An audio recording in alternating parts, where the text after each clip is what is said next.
जय गुरुदेव। सूत्र काया आकाशयोः संबंध संयमात् लघुतूल समापत्तेः च आकाशगमनम्।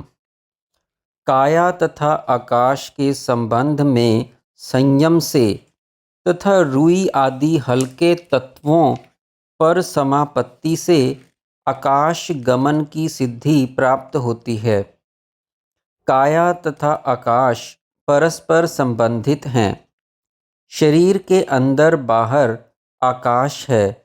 अंदर के आकाश को शरीर ने धारण कर रखा है तथा बाहर के आकाश ने शरीर को। इस प्रकार काया तथा आकाश में आधार आधेय संबंध है। इस संबंध पर संयम से तथा धुनी हुई रुई के समान अत्यंत हल्की वस्तुओं एवं तत्वों पर लक्ष्य स्थिर करने से साधक के शरीर में हल्कापन विकसित होता है। पहले वह जल को स्पर्श किए बिना चल सकता है, फिर मकड़ी के जाले पर जाले को छुए बिना गतिशील हो सकता है तथा अंत में अत्यंत सूक्ष्म आकाश तत्व के सहारे ही आकाश तत्व को छुए बिना आकाश गमन कर सकता है। प्रकृति से विकृति तथा विकृति प्रकृति से फिर विकृति का सिद्धांत शास्त्र मान्य है। उसके अनुसार आकाश से वायु, वायु से अग्नि, अग्नि से जल तथा जल से पृथ्वी बनते हैं। पहले का तत्व आगे बनने वाले तत्व का कारण है तथा आगे बनने वाला तत्व कार्य है। इस प्रक्रिया को केवल बुद्धि से समझना ही नहीं, प्रत्यक्ष अनुभव करना है।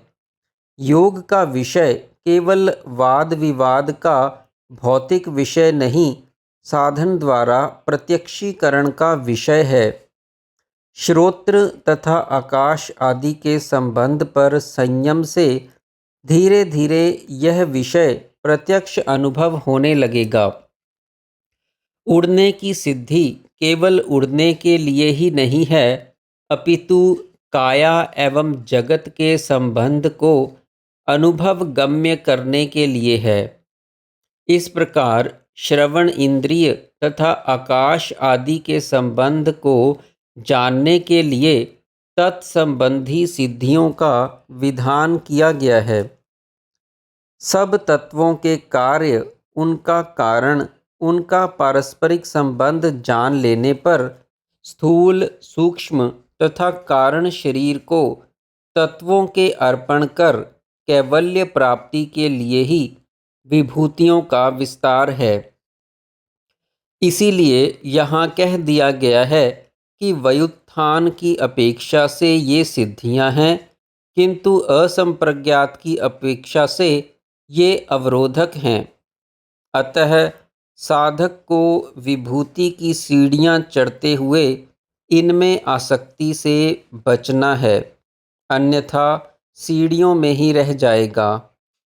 पंच महाभूतों के उपर्युक्त रहस्य को प्रत्यक्ष जान लेना ही भूत जय कहा जाता है, जिसको विशेषतया सूत्र 46 में स्पष्ट किया जाएगा। पिछले सूत्रों तक विभिन्न विभूतियों का वर्णन किया गया है। इनका उद्देश्य साधक के मन में केवल श्रद्धा पैदा करना ही नहीं, उसे प्रकृति तथा जीव शरीर के स्थूल सूक्ष्म स्तरों का ज्ञान कराना, उसका अनित्यत्व प्रकट करना तथा उनमें वैराग्य के भाव को परिपक्व करना है। अब धीरे धीरे साधक को निर्बीज समाधि की ओर आगे बढ़ाते हैं। पहले भूत जय का विषय स्पष्ट करते हैं। सूत्र बहिः अकल्पिता वृत्तिः महाविदेहा ततः प्रकाश आवरण क्षयः शरीर से बाहर कल्पना ना की गई वृत्ति महाविदेहा है। उससे प्रकाश के ऊपर पड़ा आवरण क्षय होता है। मन की कल्पिता एवं अकल्पिता दो प्रकार की धारणाएं हैं। कल्पिता धारणा, इस धारणा में शरीर तथा इंद्रियों की अपेक्षा रहती है। मन इनके आधार पर जगत विषयों का ज्ञान प्राप्त करता है एवं उनमें विचरण करता है। शरीर एवं इंद्रियों में अहंकार के कारण इस धारणा तथा उसके अंतर्गत होने वाले कर्मों के संस्कार संचित होकर बंधन का कारण बनते हैं। सूत्र 36 में दी गई दिव्य नाद, दिव्य गंध आदि की सिद्धियां कल्पिता धारणा के अंतर्गत हैं, क्योंकि उनमें इंद्रियों के संबंध की अपेक्षा बनी रहती है। अकल्पिता धारणा, इस धारणा में मन को कुछ भी धारण करने के लिए इंद्रियों की अपेक्षा समाप्त हो जाती है तो यह भी एक वृत्ति ही तथा इसके द्वारा ज्ञान भी संप्रज्ञात के अंतर्गत ही आता है, किंतु शरीर से पूर्णतया हट जाने के कारण इसको विदेहा वृत्ति कहा जाता है। यह वृत्ति शरीर के बाहर जाती ही नहीं, शरीर के अंदर ही अंतर जगत में विचरण करती है तथा कल्पिता धारणा की अपेक्षा कहीं अधिक सूक्ष्म होती है। सूत्र 41 में वर्णित दिव्य श्रवण आदि सिद्धियां अकल्पिता सिद्धियों के अंतर्गत हैं। योग दर्शन में पहले कल्पिता सिद्धियों को प्राप्त करने की बात कही गई तथा फिर अकल्पिता की।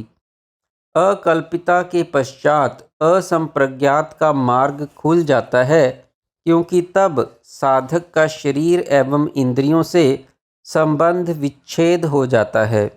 जय गुरुदेव।